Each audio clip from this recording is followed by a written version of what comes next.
আসসালামু আলাইকুম ওয়া রাহমাতুল্লাহ। জীবনের অর্থ প্রত্যেক মানুষের ভিন্ন হতে পারে। এটি নির্ভর করে ব্যক্তির মূল্যবোধ, অভিজ্ঞতা এবং লক্ষ্যগুলোর উপর। তবে সাধারণভাবে বলতে গেলে জীবনের অর্থ খুঁজে পাওয়া যায় কিছু বিষয়ের মাধ্যমে। ১. সম্পর্ক, পরিবার, বন্ধু এবং প্রিয়জনের সঙ্গে সম্পর্ক গড়ে তোলা এবং সেই সম্পর্ককে লালন করা। উন্নতি ও বৃদ্ধি, নিজের দক্ষতা বৃদ্ধি করা, জ্ঞান অর্জন করা এবং জীবনের প্রতিটি ক্ষেত্রে উন্নতির চেষ্টা করা। উদ্দেশ্য, এমন কিছু করা যা আপনার এবং অন্যদের জন্য অর্থপূর্ণ। এটি হতে পারে কর্মক্ষেত্রে সেবামূলক কাজ বা সৃষ্টিশীলতার প্রকাশ।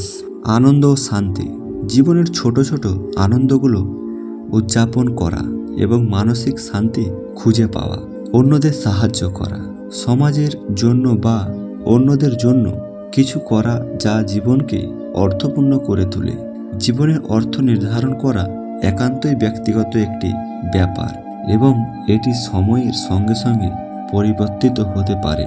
আপনি কি চান এবং কিভাবে সুখী থাকতে পারেন সেটি জীবনের আসল অর্থ হতে পারে।